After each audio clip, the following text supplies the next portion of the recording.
is it always considered those examples as racism of I'm trying to oppress a people group, or is it sometimes just setting a stand saying this is my country and this is a standard we want to have? So if my culture is not part of that system, I'm disadvantaged. So there's a difference between weeding somebody out because they're lesser than.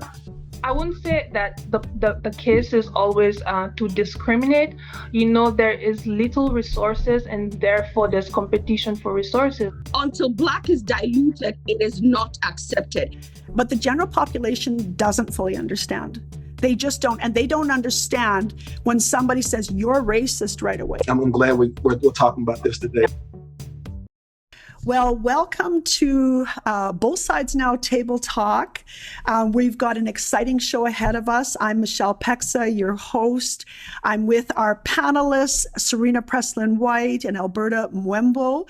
And also we have special guests with us today. Again, so grateful that they could be with us. We have Dr. Abigail Zita Seshi. She's originally from Ghana.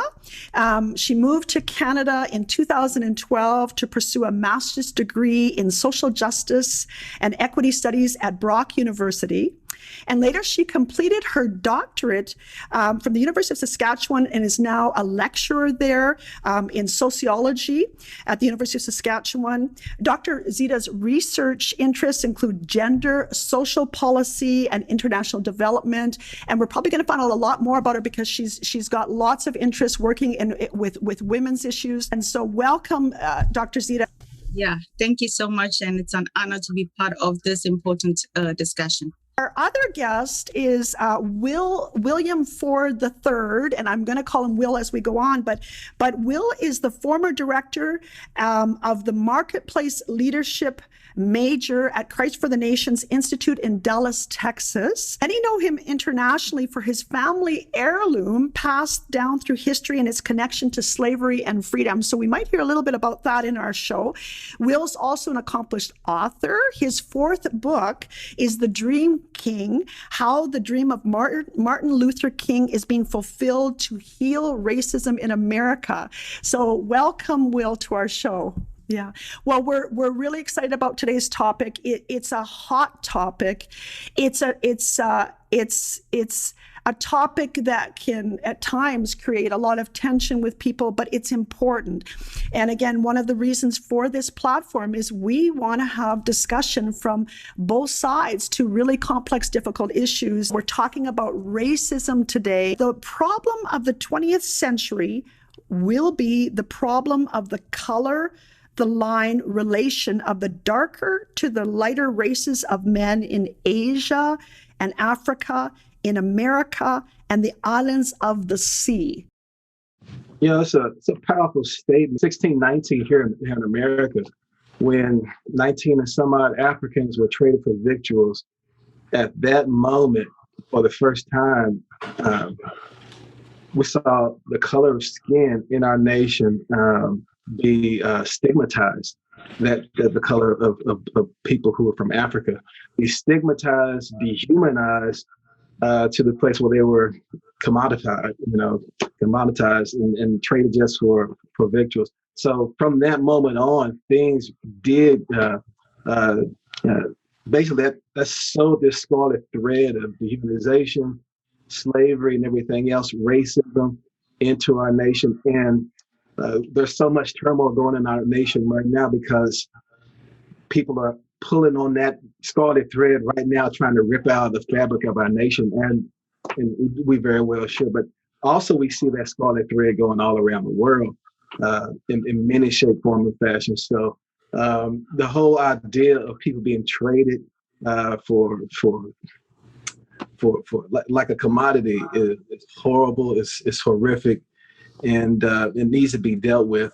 And we're still dealing with the ramifications. It started here in America. We had indentured servants at first, but then once that Dutch ship came in and traded the Black people on it, the African people on it for food, that's when everything changed. And then in 1660, they actually passed a law saying anyone of African descent cannot ever be free from slavery, where everybody else only had to spend 6 years in being indentured servitude.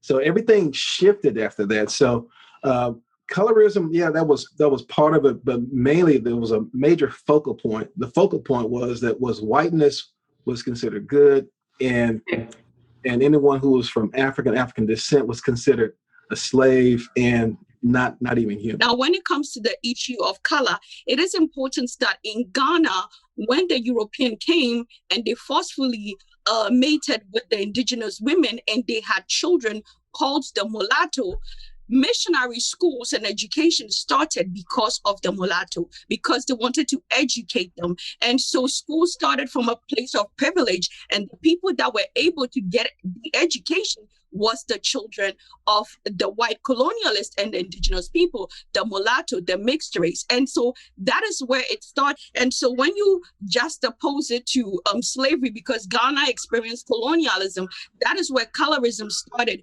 whereby those who were lighter got access to education first before it trickled down. When you bring it to the American context, you realize that there is something called the field Negro and the house Negro. The house Negro were the children of the slave master that forcefully impregnated the female slaves, and so the children they were kept in the house. They did the domestic work, and most of them became informants, and therefore they would inform on their own parents and have Black siblings who were working hard in the field. And so this has followed us all the way to now. When white people talk about Blackness, they're talking about Barack Obama and Kamala Harris, sorry. These are the accepted Black. Until Black is diluted, it is not accepted. And so when we are looking at the issue of colorism, it is important to understand the historical context and how people of a lighter skin have been privileged from the beginning. Having access to education in the colonial context in Africa. And then when it came to America, being the house Negro, being in the house, eating better food, and being informants that watched over their Black siblings who worked hard. There was a label put on the Blacks versus the whites from the very beginning.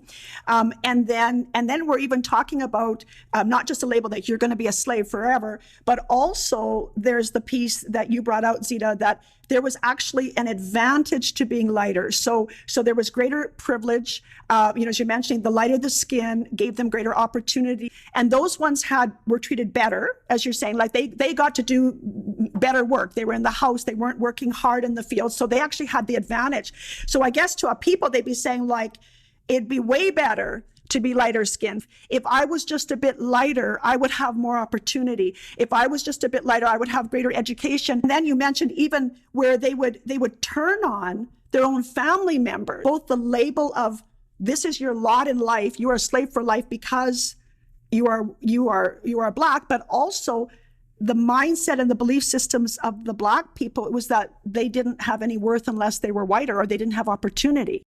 And a lot of that, too, was perpetuated, of course, by the slave masters. They had a system where they really acculturated people into that kind of thinking where the house Negro, field Negro working against each other. They used to, Frederick Douglass talked about this in one of his autobiographies. And he said that the slave master would craft a way to get the house Negro and field Negro to work against each other, so that they would tell the slave master anything he wanted because he didn't have them pit against each other. And what we always talked about in the community is like you put a bunch of crabs in one bucket. If one crab gets to the top, one always pulls it back down. And that's kind of what we saw. They're working on the plantation, especially with the field Negro, house Negro, especially with the field Negro, house Negro always coming against what was happening out in the field so he could curry favor, more power, more glory there on the plantation. But all that was engineered by the peculiar institution called slavery. Also, too, you see that kind of mindset later on after we get out of, during the time of Jim Crow and others, people who could pass for white began to do that. Then with even our colleges and fraternities, sororities, if you were darker than a paper sack, you couldn't be in certain fraternities, sororities, or couldn't move up there up on the college campuses. So there was always this infight, and then even personally, like in some of my family's members and my wife's family were actually ostracized because they were darker skinned than other people in their family. And quiet closet folks who were really African American, but they were mulatto and did not want anybody to find out about who they were because they didn't want to give up their privilege that they had in life.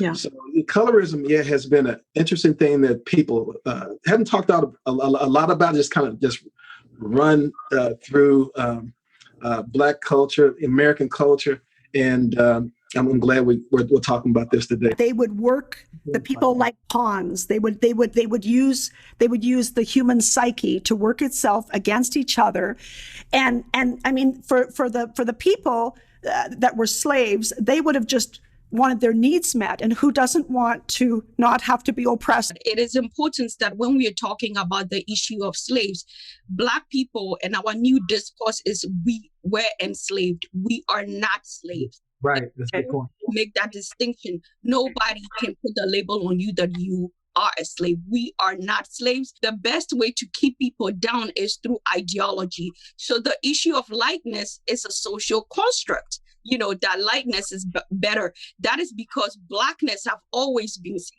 as a political, and so it is done through ideology, and it is important that this particular understanding is brought to the fore. Thank you so much for clarifying that, because again, we don't even realize the language that we use, and we don't realize how we're reinforcing ideologies just by using language, and it really is ignorance. Like it really is, because again, it's passed down for so many generations that you just don't even know. I've traveled overseas quite a bit, and I've noticed when I've gone into Asian cultures even, so in Myanmar, and I've noticed too that they would put white stuff on their face. And I asked them, like, why are you doing this? At first I thought, like, is it a sunscreen? Like, what is it? And I realized afterwards that they actually wanted to look whiter. So the mindset was like that there. And again, you go to most African countries and we rate high on bleaching. We rate high on bleaching. We bleach our skin to look lighter because it is just part of everything. For you to get, depending on your career, even a job, you go to a job for an interview, the lighter you look, the less threatening you look. If you wear your natural hair and you wear dreadlocks, I came to Canada with dreadlocks initially, and it would just taint and block the opportunities that you are able to get. It is important that we have to minimize being Black. And that includes having a lighter skin tone and having more refined hair and just looking more Western. So the more of the European norms, Eurocentric norms that you inculcated and became, the better you were accepted and the better your opportunity. We're talking about the impact, for example, of those that were enslaved, that were brought into North America. But what about in African cultures themselves? That weren't in Western culture, amongst their own people with tribes, various tribes themselves. Does this phenomenon take place within the tribes? Is there a preference for being whiter? Is there an ideology that it's better to be whiter within tribes, within Africa, for example? I think that the colorism came as a result of the colonial encounter. Because when people, like I was saying, when I was in Ghana, I'm Black. Everybody's Black in Ghana. I never knew about race. Never knew I belonged to a category of race. I mean, I knew it based on watching television, but in terms of what it meant and how that virtually interpreted my opportunities and how people reacted to me and how I was treated, I never knew until I came to Canada and I realized that I am perceived as a Black woman. When I came to Canada, I was colorblind because I just do everything. I sit anywhere because of the way I grew up. I grew up in a place where everybody looks like me. The element of distinction became your social class and your gender. Those became practices of oppression or privilege. Your gender, your tribe, or we call it ethnic groups, the language you spoke, and your social class. But when I came here, I realized that the basic point of negotiation was my race, that everybody saw me as Black, and that meant different things for different people. And so I would say that based on the trajectory of what has happened, I do not believe that the issue of colorism was a problem pre the colonial encounter, before the colonial encounter, because until white people navigated and came to Africa and saw that there were people different than them, that is when the ideology of whiteness or being closer to the lighter shade is seen as superior. And again, it is a social construct. There is no validity to it. And I don't think that such things existed among tribal groups. That's fair enough, because why would there be if there was no white influence? Why would you know that you're better if you're white or not? It makes no sense. We're going to talk about the concept of racism, because I think there's different definitions. I think people understand that definition a little bit differently. What is racism? Can I ask that question? Can you define racism, pure racism? Racism is not hate, dislike, or prejudice against people because of their skin color. Racism is not. Racism, or what we call in sociology, is racialization. Because racism, I don't like it because it's racialization. It's a continuous process where people have the backing of systemic power. So racism is a form of prejudice that is backed by systemic power to oppress people, non-white people. So your definition of racism is that it is a form of prejudice, but it's connected to a systemic power. So somebody somehow has some kind of power or force from a system that can actually act on that prejudice to disadvantage or to oppress a people group based on their race. But it's definitely, you're saying it's connected to a systemic power. That we moved to Canada in 2014. Today is 2020. When we look at the definition of racism, today it's based on a system. And that's the definition that Dr. Zita was giving. So academically, it's based on a system. But if we look at the initial definition was based on another human being hating another human being for their phenotype. And I think I think that's the best definition, when another human being hates another human being just based on their phenotype. However, that does not deny the fact that a lot of, like I said earlier, a lot of Eurocentric systems were put in place. Historically, we know the facts, and those systems benefits, knowingly or unknowingly, a lot of white people. I would say it's prejudice plus power. I would agree with her definition to a large degree. You look what happened with Hitler and the Jews. That's exactly what happened with that, and anti-Semitism and other things. It's prejudice taken to the next level. That's really good to know, because I honestly don't think people understand it in that term at all. Like I think the average person does not understand, okay, unless I was living in America, and again, you've had experiences here, Zita, here in Canada. As I said, I'm a little Saskatchewan girl. It wasn't even part of our, awareness, because there were not many Black people here, like really. So it wasn't, but racism would have been there with the First Nation people, for sure. That was definitely an issue with First Nation people, and there was a lot of issues around that, but there was racism against the Chinese, so there was all kinds of racism going on with the Blacks themselves. There was not as much of awareness. If I was sitting in academia and I was learning all of this, I would have all the knowledge and understanding as to what this means. But the general population doesn't fully understand. They just don't. And they don't understand when somebody says you're racist right away. Yes, I just wanted to say that. So when people go like, a Black person is racist or an Asian person is racist, this is what we need to understand. If I dislike you because you're white and because of the historical experiences of what my ancestors have gone through, of being dehumanized, of being sold, of being raped, of being just told you're not human. If I dislike you based on that premise, it is just a feeling in my heart. But when a white person dislikes me, the system backs it. And there's something called the social structure. The social structure is what we call political, religious, education, economic. These are the systems and health. These are the systems that runs every society and the entire world. Right. system are premised on what? Eurocentric ideals.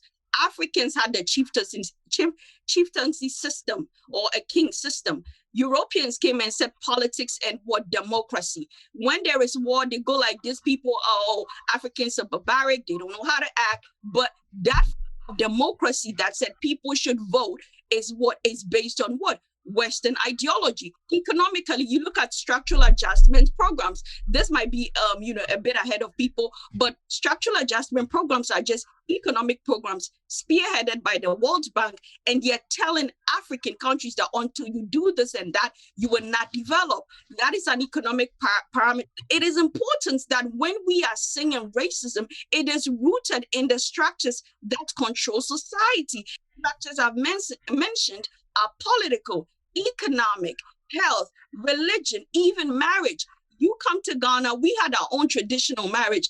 These days in Africa, people call their own traditional marriage an engagement, and unless they wear a white gown and go to church for a priest to bless their marriage, they don't feel married. How many white people wear African outfit to get married? No. So why does the Black person mimic a white culture? Because we only feel married when we wear a white wedding gown and go to church. This is what we call racism. It is rooted in the institutions that govern society. So if you are not part, if your culture, by default of being white, you have the privilege because that is your Eurocentric norms and values. That is for you, and that is how the whole world works. So if my culture is not part of that system, I'm disadvantaged. And so it has nothing to do with feelings. It has to do with systemic power. And if that power backs your feelings, then you're a racist. The systems that you're talking about, especially with colonization, were set up to have power. It was always about power. Not every nation in the world was colonized, though. But imagine coming to Canada. Do you know that for you to get your Canadian immigration, you have to write an English test? Have you taken a good look at the questions on the test? They are all Eurocentric, talking about museums and different levels of expression. So if you are not a European and not raised in a home where your parents had that cultural capital, where your parents went to school to gain the Eurocentric norm, how do you pass? So it's not a matter of certain countries not being colonized. The world is being run on a Eurocentric. And like I said it, white people did a good job of making sure that they created a system that was running on their ideas and values, and that is just racism. So I'm just going to stop you for a second because that's kind of the history of things.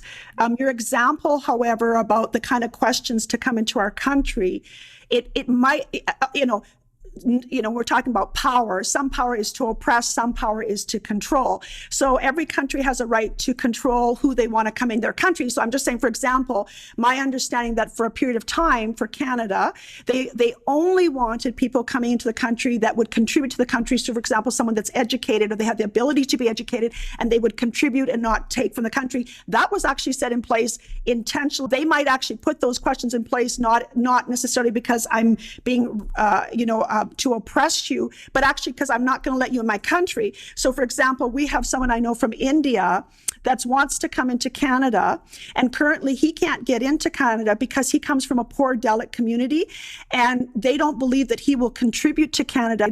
For Indians, for example, it's usually the upper caste. They have money, they have status, they have education. They can come into Canada very easily. You will never see a lower caste Indian come into Canada because they forbid it, or you have to be sponsored because you're a refugee, but you rarely are going to come into Canada as if you're going to be contributing. So also I'm wondering, like in other countries, do they not control who they're going to let come into their nation because they have to look after their own citizens first? So if we're going to let other people come from other countries, that's the mindset, I understand. So is it considered racism, or is it considered that's how we're controlling who comes in? My point is not who comes in. In Canada, when you're coming, you don't necessarily write an English test. But my point is that I have a PhD, but for me to get my Canadian permanent residence as part, and I had this discussion with the Minister of Immigration when he came to the University of Saskatchewan to talk to African students, and I have a PhD and have to go and sit and write an English test. You must be kidding. You gave me, I got a master's and a PhD, and I had to go and sit and write an English test. just to get my permanent resident. And so it is not even about coming in. Once you prove that you have a university education, you can come in, but you want to retain. And that is why sometimes people leave Canada, and telling people who have doctorates and masters to tell them that you have to. It is part of the way to submit your profile for the express entry. You have to have an English test, and you have to score this. And the questions on those tests, even the accent, that because you have to do a listening test, and the accents and the questions on those tests has nothing to do with a non-European person, and you have to study for it. Even though I had a PhD, I had to study. I get the point about it feeling very humiliating, because we've even seen people that will have PhDs and they're working at Home Depot, or they're driving a taxi. And there's other variables we can talk about. Is this racism, or is it that they actually don't have some things in place that the country requires? Like, can you speak English clearly so that you can communicate with the people here in Canada? If I go to live in Quebec, which is completely a different culture, it's completely a different culture, I probably would not be able to get employed without demonstrating that I can speak French fluently. And right now in Canada, they will never elect a prime minister of Canada if they cannot speak French fluently. It is completely, even if he's perfectly white and perfectly has all of the status, he will not get elected as a prime minister of Canada unless he can speak French fluently, because there's a good percentage of French-speaking people. In some countries, the style of leadership is command control. The person in authority, you obey them, you submit to them, you don't question them. In Canada, they've moved more to what I would call more of an empowerment model. So what happens is people come in highly educated and they don't get promoted because they don't have some of the soft skills. They just tell the people what to do. They're very direct. And the people don't like that. And then they wonder why I'm not getting promoted. And then they try to get more education. Because they think that's going to qualify, because in their country, the higher the education gives them higher opportunities. But in a lot of workplaces, it's not higher education. It's having soft skills. It's having certain abilities to work within that culture. That's what they're looking for employers. So coming back to this, is it always considered, those examples, as racism of I'm trying to oppress a people group, or is it sometimes just setting a stand saying, this is my country and this is a standard we want to have, and if you want to come in, we want you to meet those standards? Erica, we kind of deal with some of the same things. I think the question is, are you asking the questions are you asking a set of questions for the person who really desires to want to be in your country, so they're willing to learn the language, not just the language, they want to know the history, they know who your founding presidents were, all these different, know something about the American history, those type of things. People who are willing to go through that, and they show a love for your country, that they want to contribute to the country. So there's that. But then there's also the thing of saying and writing things in a certain way to weed the people out that you want to have less of, which gets us into another discussion, which I'd like to talk to about this time, not right now, but in the middle of this time period. We need to talk about eugenics, because I believe that's the pink elephant in the room when it comes to talking about the race issue. So there's a difference between weeding somebody out because they're lesser than, but then there's another thing of making sure that the people who are coming into your country, they desire to be there, so much so they're willing to learn about your history, your country, your language, all those different things. And that just exhibits that they want to be contributors to the society. Yeah, so as you know, we're from Congo, and Congo was colonized by Belgium, meaning that my dad studied with the Belgian system, which is very different from the British system. I think Canada follows the British system. And so this issue is not new to my dad. He also experienced that in Kenya. When we moved to Kenya, Kenya is a British colonized country. It was also required that my dad takes the exam and all these things that is also required here in Canada. But in Kenya, it was cheaper, and in somehow he could work not as a physician, but like in the lab or just something related to medicine. But in Canada, it's very complex. It's a little bit challenging than in Africa. And again, I'm wondering about the intention behind those that have set up the standards, right? Because we're looking at what's the intention. Is the intention to oppress a people, to discriminate against a people from a place of a system of power to oppress them? Is that always the case, with every standard that's set up? Or is it that there's competition, for example, with nurses as well, or like the Department of Psychology, you weed out everybody that doesn't meet up? I wouldn't say that the case is always to discriminate. There is little resources and therefore there's competition for resources. I understand when Dr. Zita is talking about discrimination. So there is discrimination, but there's also competition of resources. I think you have to look at all these variables, to really get at what's really going on, what's being perpetuated, because of course there is racism. How much is it being perpetuated in these systems currently? Is everything a perpetuation of it? Is it even ignorance that's perpetuating it? Do you know what I mean?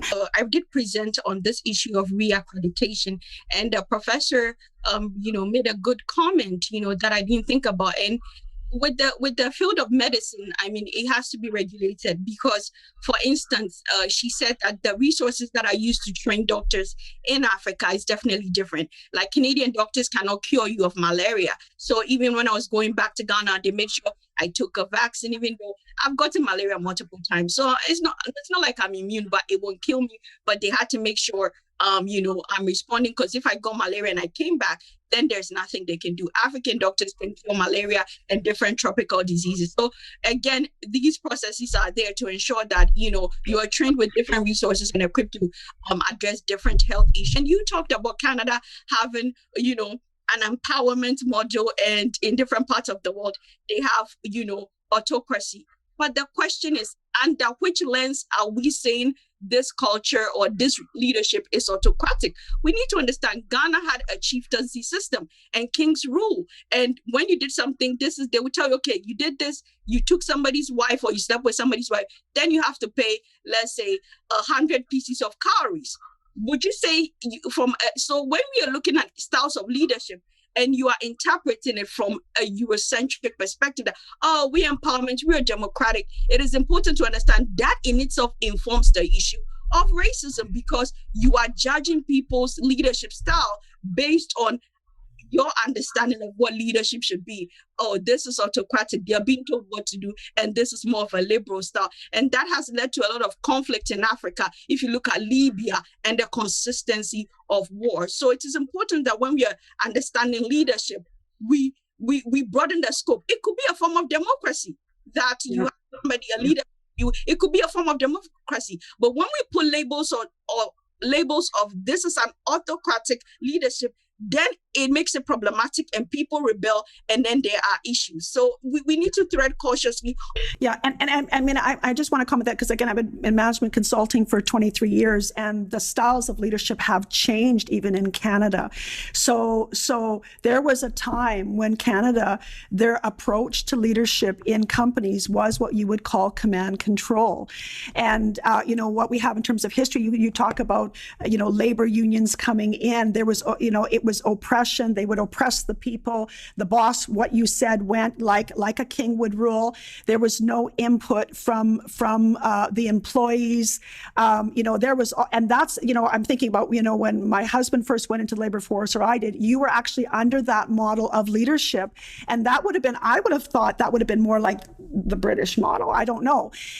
But what happened over time in companies is that changed, and they wanted to move into what you call more of an empowerment model. And there's a lot of issues around that. But to me, from my experience, there's been changes depending on what's taking place in society, because it's definitely swung.